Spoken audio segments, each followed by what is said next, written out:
What's up, guys? Today we are going over the safety squat bar. We have two of them here at the gym. This is the Zercher Steel one. It's 58 pounds. The other one's Titan, and it is 61 pounds. So just do your math off of 60. You'll be in pretty much the right spot. So we're gonna go over the different uses of this. There's some stuff that y'all may not know how to do, and we're gonna demo it here. First thing though, the most standard thing we do is back squat with it. So when we squat with it, standard normal squat, you want the handles facing forward just a little bit. If you have this on the other way, they'll be here, and that's gonna change the cant of these, okay? So, you unrack, you do your squat, you come back up. When you are squatting coming out of the bottom and it's heavy, there's a tendency to pull down on the handles. That's what your brain thinks is the right movement. When you do that, it actually dumps your back forward out of position, so it's gonna make it harder. So when you're squatting and you're going heavy on here, as you stand up, I want you to drive your hands forward to get your back in a good position on the way up. That is the most beneficial thing to get you out of the hole when it's heavy. So that is the first way to use your safety squat bar. All right, option number 2 for your safety squat bar. We are also squatting in this movement. Now, you'll see the handles are pointing back this way instead of that way. If I went to do a normal back squat, watch what happens here.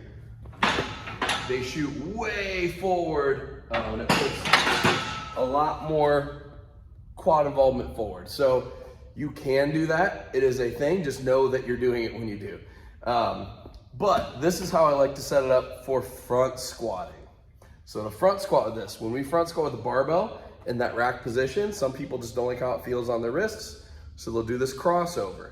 And when you do the crossover, it just feels not super stable. It feels like you're gonna dump it forward.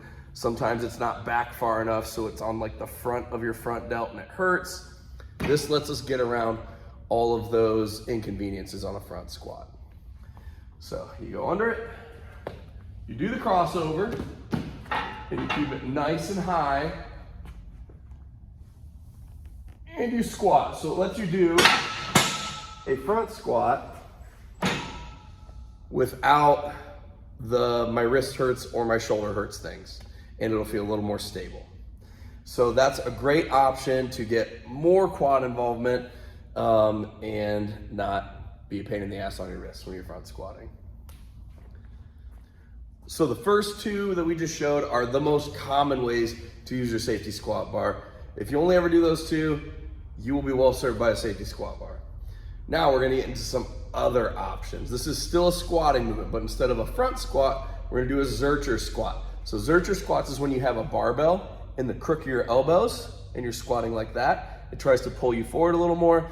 You see it implemented a little more in strongman style training because it's very much the same as loading a sandbag is, or doing front carries. It kind of works the musculature in the same way as those events, and it's another way to train them. But like with the front squat, that wrist pain or that shoulder pain, Zercher squat with a barbell cutting into here is uncomfortable. So this lets you get around that. So you set up just like the front squat, but you let it come down lower. So you get here, you would have these set a little lower, but I'm not gonna do that since it's an empty bar. So you set up like the front squat, but you let it cradle a little lower. So we're in this position here instead of up here, okay? And then you just squat.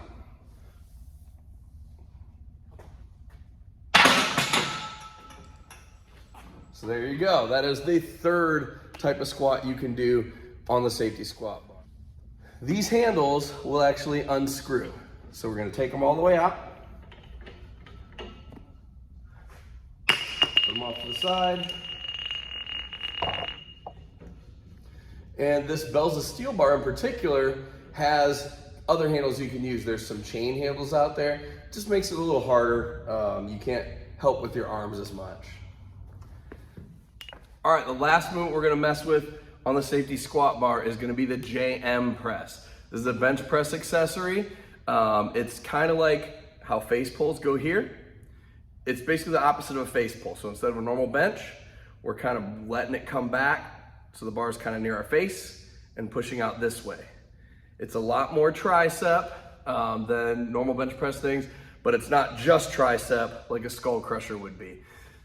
When you use a barbell or a dumbbell on JM presses, it's hard to really figure out the proper bar path.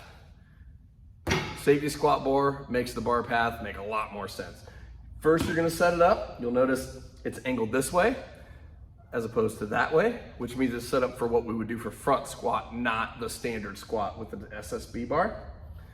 So let me demo that. Ooh, and it's padded, so when you do that, you don't hit yourself. So you unwrap it like a bench press. You bring the pads to your chest. You let it rock back toward your face, and then you reverse that motion. So those pads basically put you in the right bar path. When you touch your chest with it, you don't want to just bury it on it.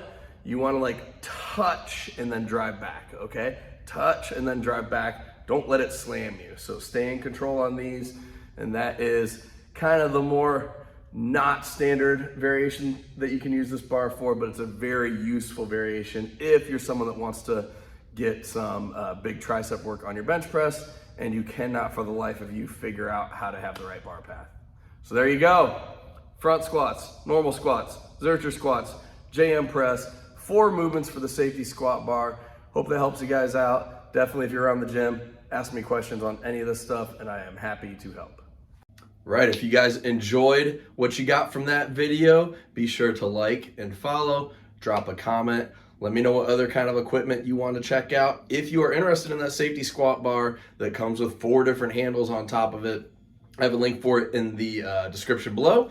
And if you want to support the channel, I also have a link to my website, attitudeiron.com, that has programs and maces and clubs and things of that nature. Check it out, and we will talk soon.